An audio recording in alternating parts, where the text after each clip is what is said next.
살다 보면은요, 깝깝할 때가 있죠. 갑갑할 때가 있습니다. 뭐 잘 안 풀릴 때 갑갑합니다. 기가 차다 그런 느낌이 들 때도 있습니다. 참 기가 차다. 이게 뭔가 말을 해서 잘 될 것 같지 않은 상황, 기가 차고 갑갑합니다. 누가 들어줄 사람도 별로 없고 뭐 들어도 별 뾰족한 수가 없고 그럴 때 자연스럽게 나오는 것이 중얼거림인 거예요. 혼자 중얼거리는 거예요. 왜 혼자 중얼거립니까? 믿을 건 나밖에 없다. 내가 나를 제일 잘 알아요. 그러니까 나 혼자 중얼거리고 그 중얼거리는 소리를 내가 듣는 것입니다. 유식한 말로는 독백이라고 그러죠. 독백. 혼자 말입니다. 이 동행할 사람은 나밖에 없는 거예요. 그러니까 내가 나하고 동행하니까 둘인 것 같지만 혼자인 겁니다. 그래서 혼자 중얼거림이고 독백입니다. 덴마크 왕자 햄릿, 들어봤던 햄릿, 그 햄릿이 이렇게 중얼거립니다. 독백합니다. 아, 이 더러운 육체요. 차라리 녹아서 이슬이 되어라.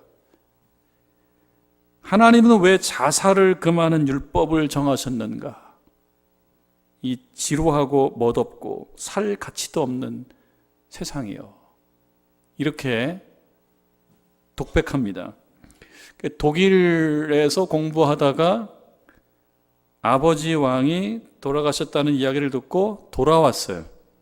마음이 아프죠. 힘들죠. 근데 얼마 지나지 않아서 그 어머니마저도 아버지를 죽인 숙부와 결혼을 하게 되는 겁니다. 그러니까 이 상황을 견딜 수가 없는 거예요. 아, 참 지루하고도 멋없고 살 가치도 없는 세상이요 라고 혼자서 탄식하며 중얼거릴 수밖에 없는 것입니다. 살고 싶지 않은 생각이 드는 것입니다.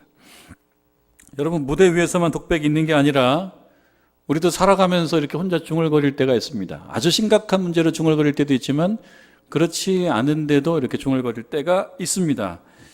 전 호렘이라고 하는 언론인이 독백이라는 것에 대해서 혼자 중얼거린다라는 얘기를 이렇게 표현을 합니다.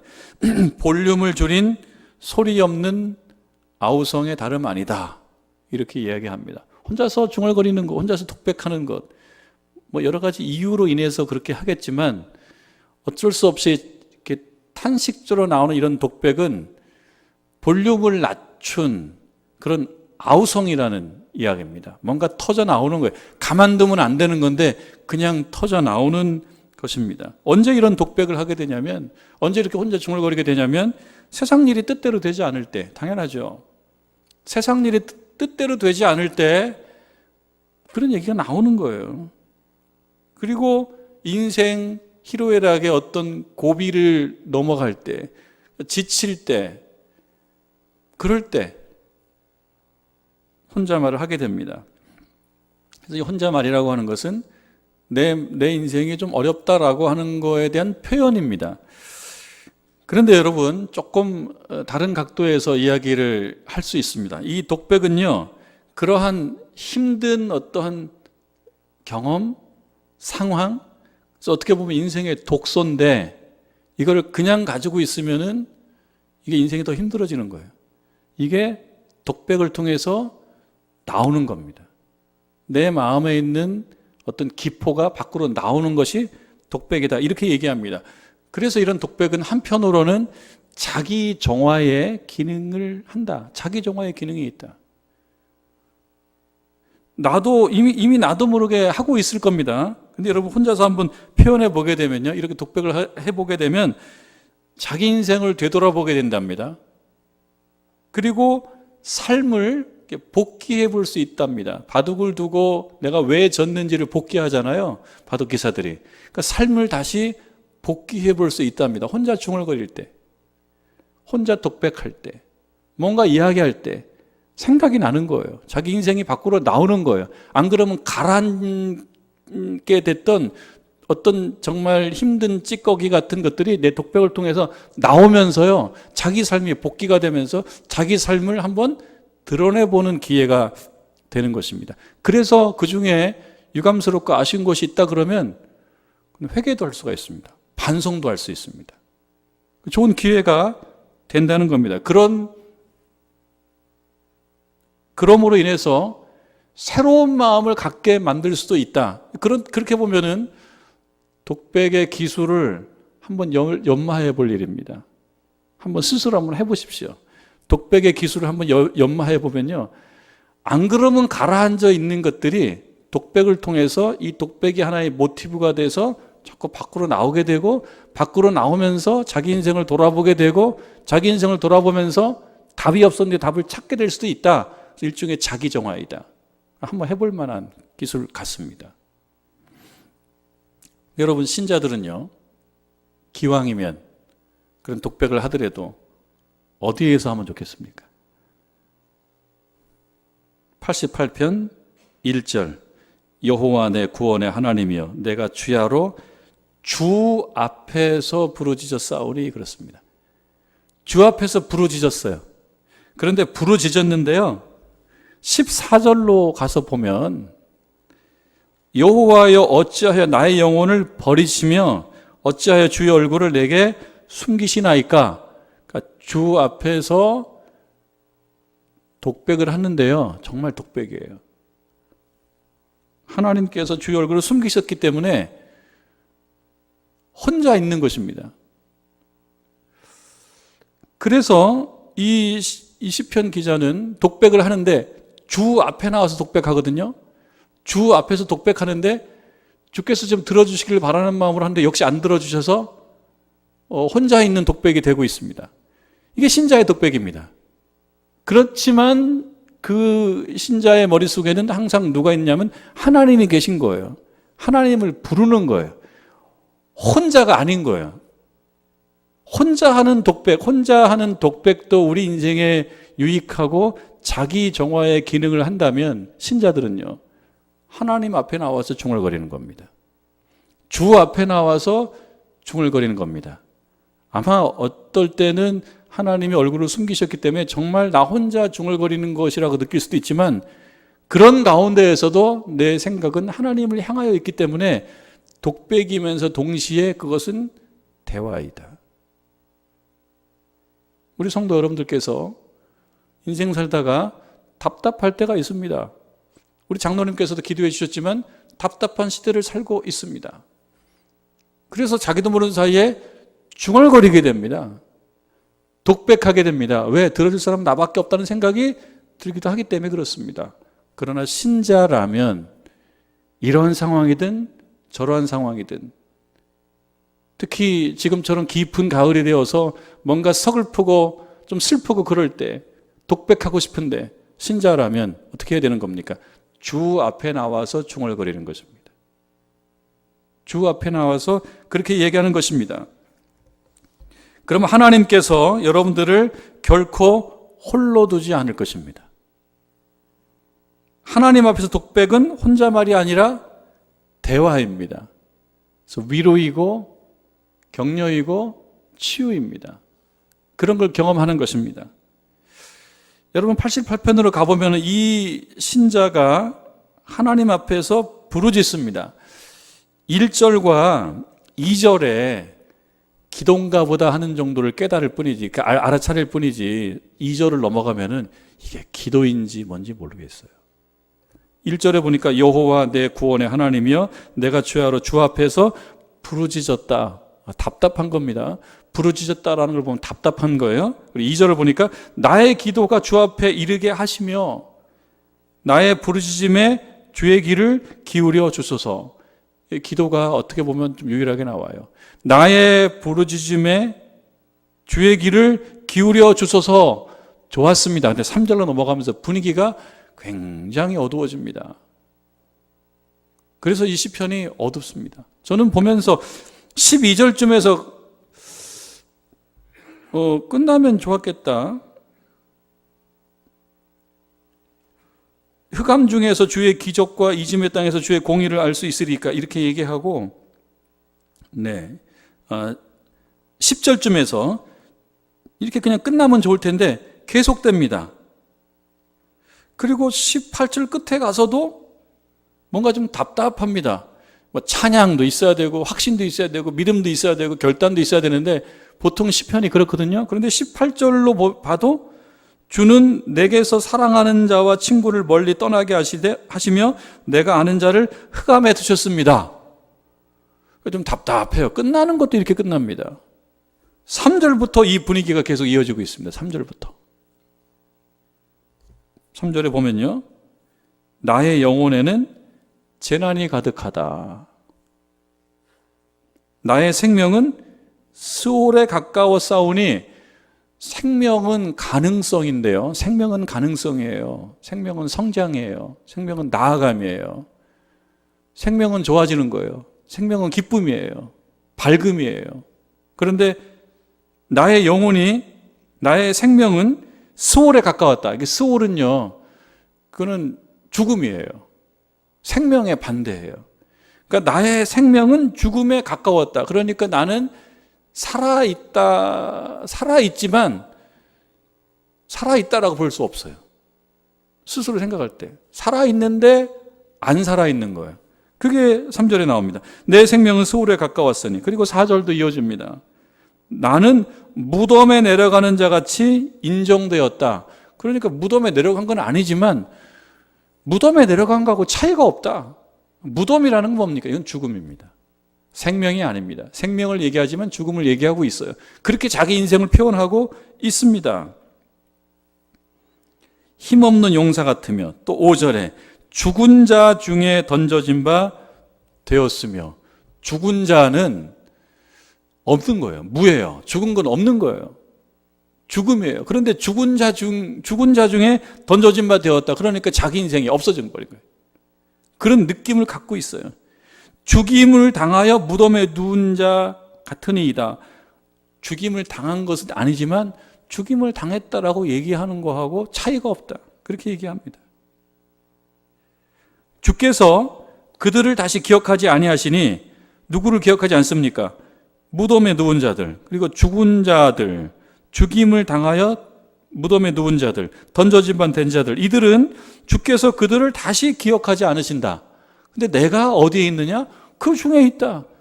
죽임을 당하여 던져진 자 중에 있는데 그들은 하나님께서 기억도 하지 않아요. 그냥 뭡니까? 무관심한 거죠. 하나님의 관심이 없어요. 그냥 홀로 있는 거예요. 그런 생각을 이분이 가지고 있습니다. 그러니까 정말 외로운 거죠. 황동규 시인이 홀로있음과 외로움을 해가지고 합쳐서 그렇게 말을 표현하더라고요. 홀로 있는 외로움. 홀로 있는 외로움입니다. 홀로 있는 외로움. 하나님께서 기억하지 않으십니다. 6절에 보니까 주께서 나를 깊은 웅덩이와 어둡고 음침한 곳, 그러니까 깊은 웅덩이도 스울이고 깊은 웅덩이 무덤이고요. 어둡고 음침한 곳도 무덤입니다. 이런 가운데 내가 있더라. 이렇게 혼자서 들어주지도 않는 상황 속에서 혼자 중얼중얼하고 있습니다. 이상한 기도입니다. 이게 모노드라마 같습니다. 혼자서 얘기하는 것 같습니다. 그리고 조명은 이 88편의 이 신자를 비추고 있고요. 우리들은 이 독백을, 이 모노드라마를 관객이 되어서 지금 보고 있습니다. 우리는 관객이 되어서 이 독백과 이 모노드라마를 보고 있습니다. 그래서 눈물을 같이 흘릴 수도 있습니다. 이 사람과 같이 눈물을 같이 흘릴 수도 있고, 아니면 이건 좀 너무 심해 그래서 그냥 책을 덮을 수도 있고 성경책을 덮을 수도 있습니다. 여기에는 신뢰도 없고 결단도 없어요. 찬양도 없어요. 그냥 탄식과 하나님의 침묵이 있어요. 구체적인 얘기가 있는 건 아니지만 우리가 알 수 있는 거는 이 사람의 상황이 절망적이고 고독하고 암담하다. 그걸 우리가 알 수 있습니다. 어떤 마음이 드십니까? 이 시편을 읽다 보면. 여러분 10절에는 이렇죠. 주께서 죽은 자에게 기이한 일을 보이시겠나이까? 복을 주시려면 빨리 주세요. 나 죽습니다. 유령들이 일어나 주를 찬송하리이까? 죽은 자를 그대로 내버려두면 그럴 수밖에 없지 않냐. 11절에 주의 인자하심을 무덤에서 주의 성실하심을 멸망 중에 선포하실 수 있습니까? 아무런 의미 없습니다. 하나님 이렇게 혼자 멀리 계시면 아무런 의미가 없습니다. 이렇게 얘기합니다. 14절 말씀, 여호와여 어찌하여 나의 영혼을 버리시며 어찌하여 주의 얼굴을 내게서 숨기시나이까. 예수님께서 십자가상에서 정말 혼자 고독해하면서 혼자 외로워하면서 인용하셨던 시편 22편의 말씀 중에 한 부분이 여기도 들어와 있어요. 어찌하여 나를 버리셨습니까? 예수님께서 시편 22편의 말씀으로 자기의 고독함, 자신의 고독함을 표현하신 바가 있는데 여기도 그게 들어와 있습니다. 예수님의 고독함이 이 안에 들어가 있습니다. 이것도 기도라고 해야 되나? 우리 88편 위에 보면은 기도라고 되어 있고, 그 다음에 고라자손에 찬송시라고 되어 있어요. 찬송이라고 볼 수가 없어요. 언뜻 볼 때 찬송이라고 말할 수도 없어요. 이렇게 하면 뭐가 달라지나? 그런 생각도 듭니다. 이렇게 끝나면 기도인가? 18절 끝에 내가 아는 자를 흑암에 두셨나이다. 이렇게 끝나면은 내가 아는 자를 흑암에 두셨나이다. 내게서 사랑하는 자와 친구를 멀리 떠나게 하셨습니다. 그러니까 나는 지금 혼자 있습니다. 외롭고 고독합니다. 정말 힘듭니다. 이렇게 끝나버렸습니다. 끝나버렸어요. 그래서 넋두리이기도 하고 구시렁구시렁, 궁시렁 하는 것처럼 볼 수가 있습니다. 그래서 제가 제 성경책 말씀에는 18절 아래 끝하고 물음표 이렇게 하나 적어놨습니다. 이게 끝이야? 이게 뭐가 더 있을 것 같은데. 여러분 생각도 그렇지 않습니까? 이 18절 이후에 뭐가 조금 더 있어야 될 것 같은데 이게 끝이야? 시편 이 말씀을 읽고 어떻게 설교를 어떻게 할 수가 있을까? 이런 생각도 들어요. 여러분 생각도 이 시편 88편을 읽고 어떤 메시지나 어떤 말씀을 들을 수 있을 것 같습니까? 뭐가 좀 더 있어야 될 것 같지 않습니까? 이상하게 마무리되어 있습니다. 뭔가가 더 있어야 된다고 생각이 듭니다.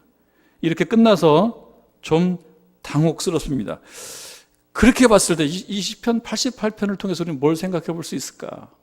여러분, 그럼에도 이렇게 독백, 혼자서 중얼거리는 것 같은 거, 하나님도 없는 것 같은, 주 앞에 나왔다고는 얘기하지만 주 앞에도 없는 것 같고 그냥 혼자 있는 것 같고 아무것도 아닌 것 같고 그렇습니다만 잘 보면요, 혼자 있는 게 아니에요. 굉장히 많이 나오는 단어가 있어요. 혼자 있는데 내 입으로는 계속 그분을 부르고 있어요. 여러분, 6절 이후에도 계속 나오는데요. 주께서 나를 깊은 웅덩이 어두운 음침한 곳에 두셨사오며, 내가 깊은 웅덩이 어둡고 음침한 곳에 있는 괴로움을 갖고 있는데 이거 다 누가 한 거냐? 하나님이 했다라고 그러는 거예요. 주께서, 그러니까 주라는 말이 굉장히 많이 나옵니다. 주라는 말이 많이 나옵니다. 7절에 주의 노가 나를 심히 누르시고, 내가 지금 눌러지는 느낌이 있는데 이거 어떻게 된 거냐면 주의 노가 그렇게 나한테 하고 있다는 겁니다. 주의 모든 파도가 나를 괴롭게 한다. 내가 지금 괴로운데요, 주의 파도가 자꾸 온다는 거예요. 주의 파도가. 그래서 괴롭다는 겁니다. 그리고 8절에 보니까 내가 아는 자가 나에게서 떠났어요. 그리고 나를 그들에게 가증한 것이 되게 하셨어요. 내가 좋은 소리도 못 들어요. 갇혀 있다는 느낌이 들어요. 근데 이거가 어떻게 해서 이렇게 됐느냐? 주께서 그렇게 하셨다는 거예요. 이분은 그렇게 느끼고 있습니다. 그리고 10절도 주, 11절도 주, 계속 주가 나옵니다. 14절도 여호와여 내 영혼을 버리셨습니다. 내가 영혼이 버림받았다는 느낌이 드는데 이 버린 건 누구시냐? 주께서 나를 버리신 겁니다. 15절에 내가 어릴 적부터 고난을 당하여 죽게 되었사오며 주께서 두렵게 하실 때에 당황했다. 내가 어릴 때부터 힘들었는데 주께서 그렇게 하셨다. 왜 그랬습니까? 왜 그렇게 나를 힘들게 하셨습니까? 누가? 주께서. 그러니까 이 시편 88편의 이 신자는 본인의 힘든 경험 속에서 혼자서 중얼거리고 혼자서 독백하는 것 같지만 계속 누가 씨름을 하고 있는 거냐면 하나님과 계속 씨름을 하고 있는 겁니다. 주께서 하신 것입니다. 그럼 이거는 뒤집어서 얘기하면 어떤 뜻이겠습니까? 이 문제를 해결할 수 있는 분은, 이 문제 해결을 위한 열쇠는 바로 누가 갖고 있다는 뜻입니까? 주께서 하셨기 때문에 주께서 풀어줘야 된다는 거예요. 그 얘기입니다. 이건 주께서 하신 거 아닙니까? 주께서 파도를 보낸 거고 주께서 큰 물을 갖게 만든 거고 그거 아니겠습니까? 16절에 주의 진노가 내게 넘치고 주의 두려움이 나를 끊었나이다. 이 진노라는 게 있고 이 두려움이 있는데 이게 어디로부터 비롯된 거냐면 주께서 보내신 거 아닙니까? 이 진노도 주께서 보내신 거고 이 어려움도 주께서 보내신 거 아닙니까? 이 아픔도 주께서 보내신 거 아닙니까? 그러니까 이 문제가 해결되려고 그러면은 누가 움직여야 된다는 겁니까? 주께서 움직이셔야 되는 거 아닙니까? 라고 하는 강력한, 포기하지 않는 그런 어떤 외침입니다. 아우성입니다. 그러니까 독백이지만 독백이 아닌 거예요.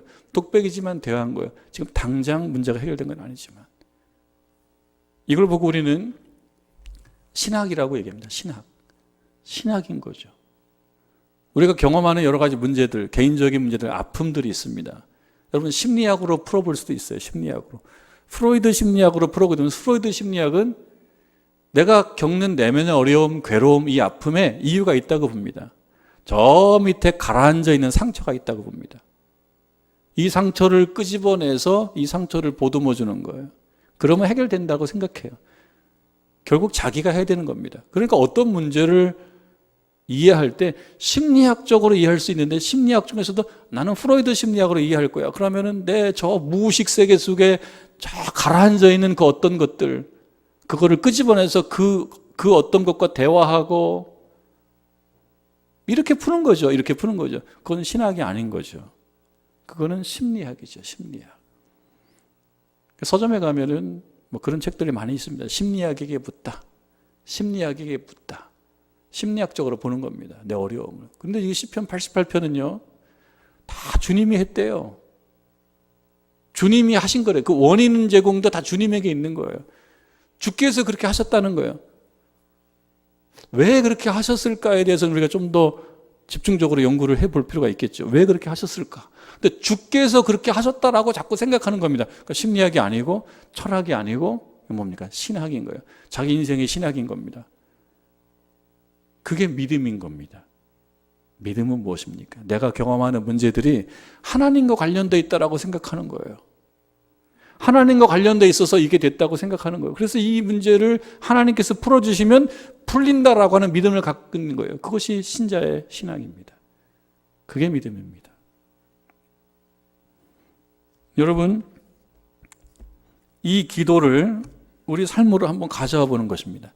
가져오고 18절에서 끝내지 말고 18절 이후에 그리고든지 혹은 그런데든지 이런 말을 붙여봐야 됩니다. 그리고 나는 어떻게 할 것인가? 하나님이 할 수 있으십니다 라고 기도하는 겁니다. 이 시편을 우리가 가지고 와서 하나님이 하실 수 있습니다 라고 이야기하는 것입니다. 그게 우리가 이 시편 88편을 읽으면서 18절 이후에 이어가야 될 우리들의 기도가 된다. 이분의 기도가 아니라 우리들의 기도가 된다.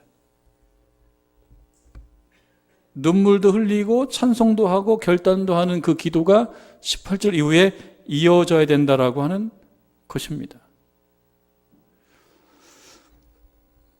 가을이 좀 깊어졌어요. 그리고 날도 좀 추워지니까 아 정말 깊어지는구나. 한 해가 가는구나 이런 생각도 듭니다. 그래서 저에게도 서글프다고 얘기하는 우리 교우들도 좀 계십니다. 아 슬퍼요라고 얘기하는 교우들도 있습니다. 며칠 전에 제가 아는 지인으로부터 메시지를 하나 받았는데 거기에 음악에나 링크가 되어 있어요. 스프링, 서머, 윈터 앤 폴이라고 하는 그런 오래된 팝송 1970년대에 나왔던 뭐 아프로디테스 차일드라고 하는 그 남성 분들이 불렀던 그런 곡인데 좀 많이 멜로디는 익숙해져 있습니다. 그런데 이번에 그 메시지를 받고 이렇게 음악을 들어봤는데 가사도 이렇게 쭉 봤더니만 예전에 이 멜로디는 알고 있었는데 이게 굉장히 외로운 노래네 하는 생각이 들더라고요. 실현당한 얘기가 또 들어가 있더라고요. 그래서 슬픈 얘기가 들어가 있더라고요. 가을에 왜 이걸 보내줬는지 알겠더라고요. 가을은 그런 게 좀 있어요. 가을은 한 해가 가고 있다는 생각이 들어요. 근데 계절로서의 가을만 있는 게 아니라 인생의 가을도 있습니다. 인생의 10월도 있고 인생의 11월도 있습니다. 그때 되면 알 수 없는 허무감이 밀려올 때도 있습니다. 실제로 힘들고 어려워서 독백해야 되는 경우도 있지만 이유를 알 수 없는 허무함과 이유를 알 수 없는 어떤 외로움과 고통이 밀려와서 느껴지는 그런 깊은 가을도 있습니다. 그럴 때 못 견디니까 혼자말을 중얼거립니다. 독백합니다. 신자는 어떻게 되느냐? 하나님께 나와서 독백하는 거예요. 하나님 앞에서 독백하는 겁니다. 지금 유튜브 생방송으로 같이 예배를 드리는 분들에게도 똑같이 해당됩니다. 바로 그 자리에서 하나님 앞에서 독백하는 겁니다. 기도하는 겁니다. 그리고 18절 이후를 써내려가야 되는 것입니다. 여러분, 가을 되면은 이호석 작가의 낙엽을 태우면서라고 하는 그런 산문을 읽고 인용하는 경우가 많이 있습니다. 저도 그렇게 인용해 본 바가 있는데요. 또 생각이 납니다. 낙엽 타는 냄새 같이 좋은 것이 있을까? 요즘에는 낙엽 태우면은 또 안 돼요. 불 연기 난다고 아파트 다른 데서 민원이 들어와요. 태우고 싶어도 못 태워요. 저도 좀 긁어서 태우고 싶은데요. 나무도 좀 태우고 싶은데 못 태워요. 민원이 들어와요. 갓 볶아낸 커피의 냄새가 난다. 낙엽을 태우든지 아니면 좀 마른 나무를 태우면 냄새가 좋아요. 느낌이 좋아요. 근데 못 태워요. 그래서 여기 나옵니다. 갓 볶아낸 커피의 냄새가 난다. 여러분 이 기분을 한번 느껴보고 싶으시면 커피를 좀 가르시면 돼요. 커피를 갈면은 커피에서 냄새가 좋게 나고요. 그리고 이것을 또 내리면은 또 냄새가 또 좋습니다. 갈퀴를 손에 들고는 어느 때까지든지 연기 속에 우뚝 서서 타서 흩어지는 낙엽의 산더미를 바라보며, 이호석 씨가 살았던 시대만 해도 수십 년 된 얘기니까요. 100년 가까이 이제 근접하는 시대니까 그 예전에는 시골에서 연기도 많이 나오고 불도 떼고 이렇게 아궁이다가 불도 떼고 또 낙엽 떨어지면 빗자루로 쓸고 또 이거 어떻게 해야 되나 태워서 없애자면 태우고 그랬던 시절입니다. 그런데 이렇게 낙엽을 태우게 되면 우리 교우들께서도 예전에 낙엽들 태워보신 경험이 있겠지만 냄새가 괜찮습니다. 뭔가 이렇게 생각하게 만들어요. 인생을 생각하게 만들어요. 낙엽의 산더미를 봐보면 향기로운 냄새를 맡고 있노라면 벼랑간 맹렬한 생활의 의욕을 느끼게 된다.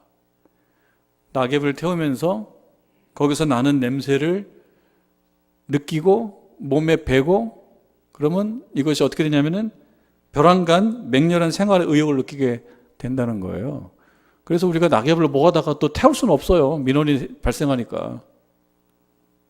낙엽 타는 좋은 냄새가 옷에 배고 생각에 배고 인생에 배면 삶에 대한 강렬함이 느껴진답니다. 뭔가를 우리가 찾아야 되겠죠. 낙엽을 태울 수 있는 분은 낙엽을 태우셔도 좋겠습니다. 근데 우리는 성도의 삶에 대한 강렬함을 느껴야 되는 사람들입니다. 이런저런 이유로 피곤하고 지치고 또 고독하기도 하고 또 서글프기도 한 그런 시절이기도 합니다. 이때 우리들에게도 필요한 게 뭐냐면 삶에 대한 강렬한 의욕이 필요해요. 이 시편 88편 기자도 바로 그게 필요했어요. 삶에 대한 의욕이 필요했어요. 어떻게 해야 되나? 주 앞에 나왔어요. 주 앞에 나와서 부르짖기도 했고요. 내가 가지고 있는 그 불편한 얘기들을 다 끄집어냈어요. 다 끄집어냈어요. 다 끄집어냈어요. 지금 얼마나 불편한 얘기입니까? 88편 암담한 얘기들이에요. 다 끄집어냈어요. 끄집어내면서 어떻게 보면 이 자체가 자기 정화일 수도 있어요. 독백의 어떤 기능, 자기 정화일 수도 있어요. 근데 여기서 멈추지 않았습니다. 하나님을 계속 부르는 거예요. 그러면서 낙엽을 태우는 것은 아니지만 우리가 가지고 있는 오래된 낡은 것들을 내어놓고 성령의 불로 태우는 거예요. 그래서 거기서 나는 냄새를 맡고 거기서 나는 냄새를 맡으면 어떻게 된다는 겁니까? 신자의 삶에 활력이 생긴다는 것입니다. 그 지혜를 주고 있죠. 88편이. 주를 부르면서 내가 가지고 있는 그 힘들고 어려운 거를 내어놓고 그걸 태우면서 나는 그 냄새를 통해서 힘을 얻을 수 있다는 지혜를 주죠. 여러분들, 인생의 낙엽을 태우시기를 바랍니다. 이런저런 문제 상황과 메마른 삶, 아픔과 고통들이 많이 있습니다. 우리는 주 앞에 나왔습니다, 지금. 주 앞에 나왔습니다. 주 앞에 내어놓고 여기에 성령으로 불을 붙여서 태우고 그 태워서 나오는 연기를 통해서 인생의 용기와 맹렬한 생활의 의욕과 신앙의 의욕을 느끼시길 바랍니다. 그리고 자유와 평안과 꿈과 도전과 소망을 다시 키우시기를 바랍니다. 그래서 우리는 그 냄새를 맡는 겁니다. 그 냄새가 내 영혼과 나의 전인의 내 인생의 베게 만드는 겁니다. 그럼 우리들의 삶이 또 강렬해질 수 있을 거라고 믿습니다. 하나님께서 우리 삶 가운데 함께 하셔서 우리를 지켜주시고 우리들에게 새로운 삶의 생기를 주시기를 주님의 이름으로 축원합니다.